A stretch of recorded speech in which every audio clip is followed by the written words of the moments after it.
I said, I'm doing okay. How about yourself? I'm amazing, thank you. And I'm reading the messages over here, and you're chiming in. I would just like for you to share a little bit of the things that you're saying to me as well, so that everybody can hear.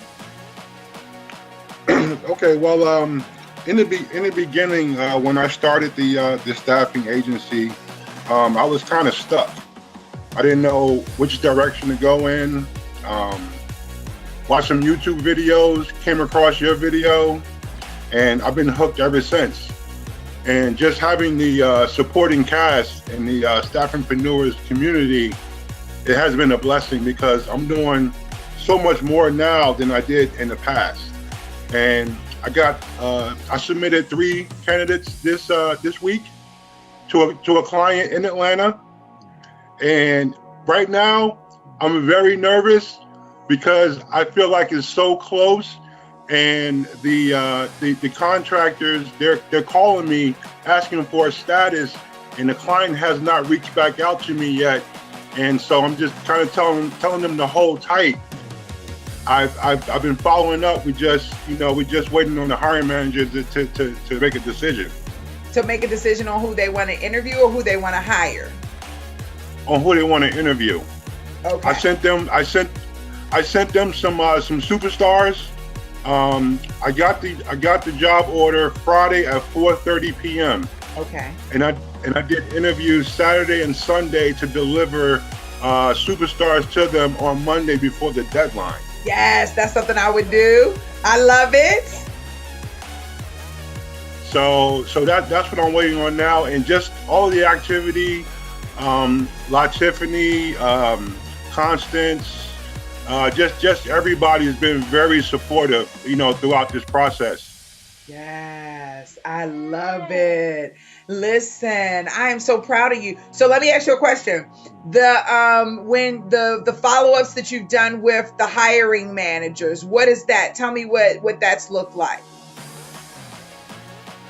Well, I sent the email to the hiring manager, and I actually called them as well to find out what the status is, as far as who they want to interview, because it's a project manager position. Uh-huh.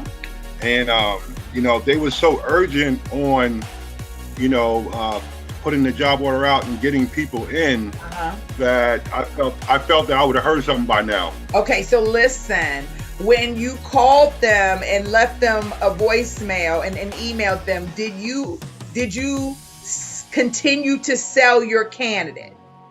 Did you continue to sell your candidate? Meaning, when you called, did you just ask for a status, or did you call and say, hey, ask for a status and then reiterate why your candidate is amazing?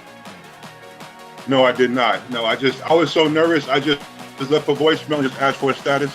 That is like, I'm telling you, that will change the outcome of your calls, they will follow up a lot faster when you're reselling. Because remember, I don't know if you guys remember the acronym that I used in one of the videos, and how, the recruiting process is like you're running this race, and you do all the things you need to do to submit the candidate. But then once you submit the candidate, it's like you're standing at the finish line, just standing there jogging, but not going over, and the line is right there, if that makes sense.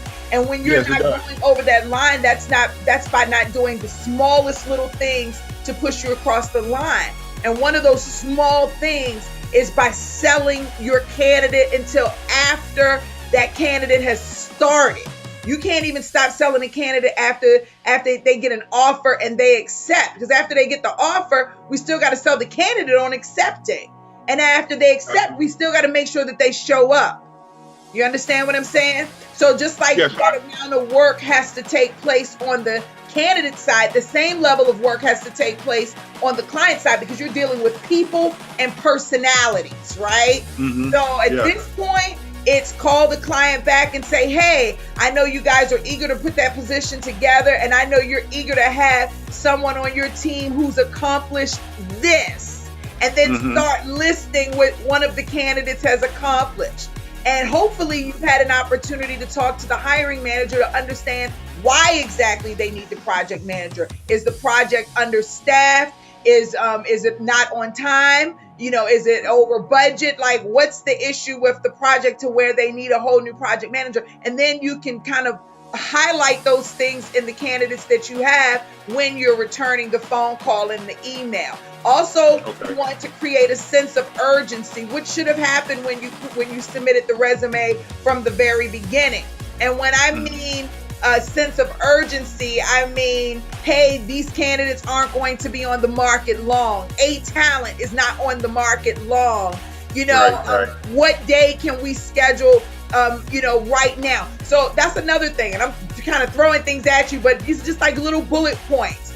When you get that hiring manager, just like the whole situation happened the way it was supposed to, the next time, ask them for 3 interview slots for the next week in advance, so that you already get, so you can put all 3 people that you find in those slots, or all they have to do is to decide which slot that person is going to be in. So those are little small things that you can do to like speed up the process of them responding back to you.